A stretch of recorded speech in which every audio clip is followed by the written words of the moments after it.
2025 সালে এসে আমাদের মধ্যে অনেকেরই বাজেট রয়েছে 15,000 টাকার ভিতরে একটি স্মার্টফোন কেনা, যার মধ্যে ভালো ব্যাটারি লাইফ, গেমিং পারফরমেন্স এবং একটা ভালো ডিসপ্লের সাথে থাকবে একটা ভালো একটা ক্যামেরা। সো আজকের ভিডিওতে আমরা কথা বলবো 15 থেকে 16,000 টাকার মধ্যে বর্তমান মার্কেটের ভিতরে বেস্ট 3টা স্মার্টফোনকে নিয়ে, যেটা কিনা আপনার গেমিং, ব্যাটারি, ক্যামেরা এবং ডিসপ্লেতে ভালো লেভেলে একটা পারফরমেন্স দিতে পারবে। সো গাইস, আজকের ভিডিওতে আমরা কথা বলবো 15,000 টাকা বাজেটের মধ্যে বর্তমান সময় মার্কেটে বেস্ট 3টে স্মার্টফোনকে নিয়ে। আসসালামু আলাইকুম ফ্রেন্ডস, আমি মেহেদী হাসান, আপনারা দেখছেন টেকনিক্যাল মেহেদী।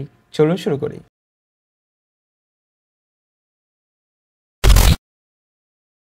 সো আজকের ভিডিওতে আমরা লাইক টার্গেট রাখতেছি মাত্র 12টা।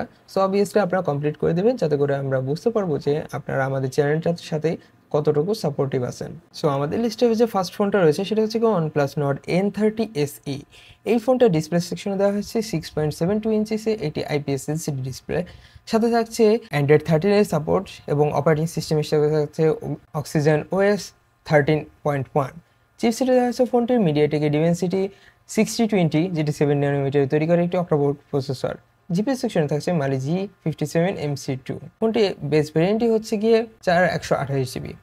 ফোনটির ক্যামেরাতে দেখা যাচ্ছে দুটো ক্যামেরা, যেটা হচ্ছে কি 50 মেগাপিক্সেলের ওয়াইড অ্যাঙ্গেল ক্যামেরা এবং 2 মেগাপিক্সেলটি ডেপথ ক্যামেরা, যা দিয়ে ভিডিও শুট করতে পারবে 1080pতে 30 fps এ। সেলফি ক্যামেরাতে দেখা যাচ্ছে 8 মেগাপিক্সেলের একটি সিঙ্গেল ক্যামেরা, যা দিয়ে ভিডিও শুট করতে পারবে 1080pতে 30 fps এ। ফোনটিতে থাকছে ফিঙ্গারপ্রিন্ট, সাইড মাউন্টে জাইরো, প্রক্সিমিটার এবং কম্পাস তো থাকছেই। ফোনটি ব্যাটারি সেকশনে দেওয়া হয়েছে 5000 mAh পাওয়ারের একটি ব্যাটারি, যাকে চার্জ করতে সাহায্য করবে 33 ওয়াটের ওয়্যার চার্জার। এবং OnePlus কোম্পানি এখানে ক্লেম করতেছে এই ফোনটা 30 মিনিটসে 51% চার্জ কমপ্লিট করতে সক্ষম। সো ওভারঅল এই পারফরমেন্স এবং এই যে প্রসেসর দিয়েছে, এটা গেমিং ফোন হিসেবে আপনারা নিতে পারবেন। ডে টু ডে লাইফে নর্মাল গেমিংয়ে বলা চলে, কিন্তু হেভি গেমিং করতে গেলে এখানে হালকা ল্যাগ পাবেন। সো আপনার যদি বাজেট এখানে 15 থেকে 16 বা 17,000-এর মধ্যে আন্ডারে যদি থেকে থাকে, তাহলে আপনারা এই ফোনটা আরামসে নিয়ে নিতে পারবেন।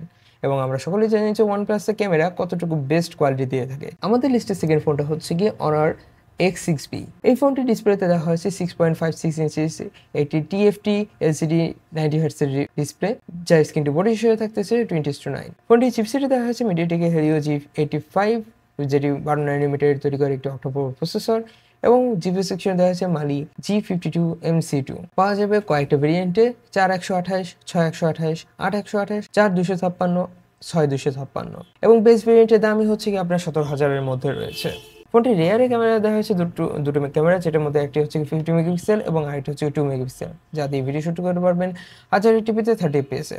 এবং সেলফি দেওয়া হচ্ছে 5 মেগাপিক্সেল একটি ক্যামেরা। ফোনটির ফিঙ্গারপ্রিন্ট থাকছে সাইড মাউন্টে, অ্যান্ড ফোনটি ব্যাটারি সেকশনে দেওয়া হয়েছে 5200 mAh পাওয়ারের একটি ব্যাটারি, যাতে দেওয়া হয়েছে যাকে চার্জ করতে সাহায্য করবে 35 ওয়াটের ওয়্যার চার্জার। অনার কোম্পানি এখানে দাবি করতেছে এখানে 31% চার্জ হতে 20 মিনিটস লাগবে। সো ওভারঅল পারফরমেন্স এবং প্রসেসর হিসেবে দেখা গেলে এটা হচ্ছে কি ডে টু ডে লাইফের জন্য আপনার জন্য বেস্ট হবে। বাট হেভি গেমিং এখানে ভালো লেভেলের হয়তো বা ল্যাগ আমরা পেতে পারি, কারণ জিপিএস সেকশনে দেওয়া হয়েছে যেহেতু এটা ব্যাকডেটেড। সো এখানে গেমিং করতে গেলে একটু পরিমাণ ল্যাগ আমরা আশা করতেছি, যেমন পাবজি, কল অফ ডিউটি, এগুলো যেহেতু হেভি গেম, সো এইগুলো গেমিং করতে গেলে এই ফোনটাতে হালকা পাতলা মোটামুটি লেভেলে একটি ল্যাগ আমরা দেখতে পাবো।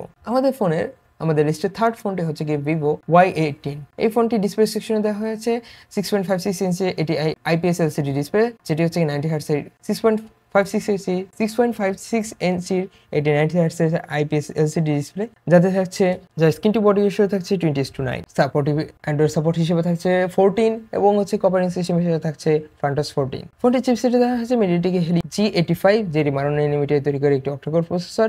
জিপিএস সেকশনে দেওয়া হয়েছে মালি G52MC2। ফোনটি কয়েকটি ভেরিয়েন্ট রয়েছে, 464, 8128, 6128, 128, 8256। ফোনটি বেস ভেরিয়েন্টে রয়েছে, যেটা হচ্ছে গিয়ে 464। সো এই ফোনটা হচ্ছে গিয়ে 15,000-এর আন্ডারে আপনার মার্কেটে বর্তমানে দেখতে পাবেন। ফোনটিতে দেওয়া হচ্ছে ডুয়েল ক্যামেরার সেটআপ রেয়ারে, যেটার মেইন ক্যামেরা হচ্ছে কি 50 মেগাপিক্সেল একটি ওয়াইড ক্যামেরা, অ্যান্ড 0.08 মেগাপিক্সেল একটি অক্সিলারি লেন্স ক্যামেরা, যা দিয়ে ভিডিও শুট করতে পারবেন 1080pতে 30 fps এ। ফোনটি সেলফি ক্যামেরাতে আছে 80 মেগাপিক্সেল একটি সিঙ্গেল ক্যামেরা, ফিঙ্গারপ্রিন্ট থাকছে সাইড মাউন্টে। ফোনটি ব্যাটারি সেকশনে আছে 5000 mAh পাওয়ারের একটি ম্যাসিভ ব্যাটারি, যাকে চার্জ করতে সাহায্য করবে 15 ওয়াটের ওয়্যার চার্জার। বাট এখানে ভিভো কোম্পানি ক্লেম করতেছে না এই ফোনটা কত মিনিটের মধ্যে কত % চার্জ কমপ্লিট করতে পারবে। তো ওভারঅল বলা চলে যে আপনারা ডে টু ডে লাইফে যদি আপনারা এই জাস্ট আপনারা ফোন, জাস্ট আপনার সোশ্যাল মিডিয়া স্ক্রলিং এইসব কাজ যদি আপনারা করতে চান তাহলে এই ফোনটা আপনারা নিতে পারেন। আর যদি আপনারা হালকা পাতলা যদি গেমিং করতে চান সেক্ষেত্রে আপনারা এই ফোনটা নিয়ে নিতে পারবেন।